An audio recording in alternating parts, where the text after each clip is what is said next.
Drug addiction की अगर हम बात करें तो उसके अर्ली साइंस क्या होते हैं और उसके रिलेटेड जो बहुत सारी मिथ्स हैं वो क्या है?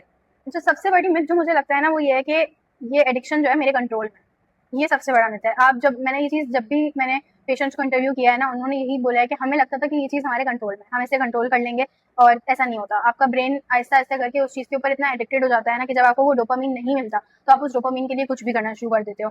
ये सबसे बड़ी चीज़ होती है। दूसरी चीज़ ये कि हमारे यहाँ पे एडिक्शन को एक बीमारी के तौर पे नहीं देखा जाता, उसको बहुत क्रिमिनलाइज़ कर दिया जाता है।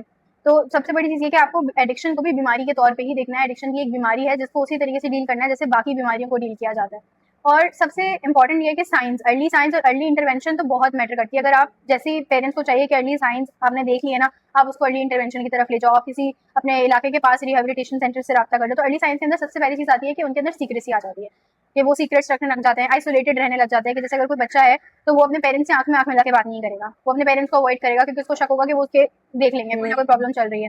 और तीसरा ये कि उनका बिहेवियर चेंज होना शुरू हो जाता है, उनके स्लीप पैटर्न्स चेंज हो जाते हैं, उनकी एपेटाइट चेंज हो जाती है। कभी ऐसा होता है कि बहुत भूख लगने लग जाती है, कभी ऐसा होता है कि भूख ही नहीं लग रही, डिपेंडिंग कि वो कौन सा ड्रग को यूज़ कर रहे हैं।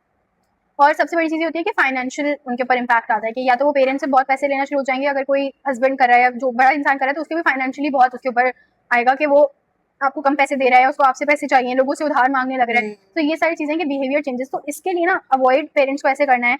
स्पेशली अगर हम यूथ की बात करें तो parents need to have honest conversations. हमारे यहाँ पे ये होता है कि पेरेंट्स को कॉन्वर्जेशन तो करते हैं, हम लोग अच्छे इमोशंस की तो बहुत बात करते हैं, लेकिन जहाँ बुरा इमोशन आया ना वहाँ हमारे पेरेंट्स हमें अवॉइड करना शुरू कर देते हैं। तो पेरेंट्स को चाहिए कि अगर उनको पता लगता है ना कि ये कोई चीज़ है तो वो बैठे और ऑनेस्ट कॉन्वर्जेशन करें। बच्चे को ये पता होना चाहिए कि उनके माँ बाप ही उनका सेफ स्पेस है, जहाँ पर वो आकर अपने इश्यूज बता सकें, जहाँ पर वो मोस्टली माँ बाप आकर जो है नहीं समझ पाते हैं बच्चों को एग्जैक्टली और इग्नोर करते हैं और इग्नोरेंस की वजह से भी बच्चे जो है वो बैकवर्ड चले जाते हैं। सब एग्जैक्टली उनको भी यही लगता है कि समझ तो वैसे भी नहीं रहे हैं तो हम लोग वही करें जो हमारी मर्जी है। एग्जैक्टली तो पेरेंट्स को चाहिए कि सेफ स्पेस बना के रखें अपने बच्चों के लिए, कि बच्चे आकर उनसे बात कर सकें और उनको पता हो कि हमारे पेरेंट्स हमें जज नहीं करेंगे इस चीज़ के ऊपर, वो हमें हमारी हेल्प करेंगे। और फिर पेरेंट्स को चाहिए कि अगर उनको पता चल गई है ये चीज़ तो वो अर्ली इंटरवेंशन की तरफ जाएं, वो काउंसलर्स से रब्ता करें, वो रिहैब से रब्ता करें, वो देखें कि किस तरीके से उनके बच्चे के ऊपर काम किया जा सकता है। क्योंकि आफ्टर ईयर्स ऑफ डिपेंडेंसी उस चीज़ को छोड़ना बहुत मुश्किल हो जाता है, लेकिन जैसे कुछ महीने हुए हैं, 1 साल हुआ है, तो वो चीज़ को छोड़ना बहुत रिलेटिवली ईजी होता है।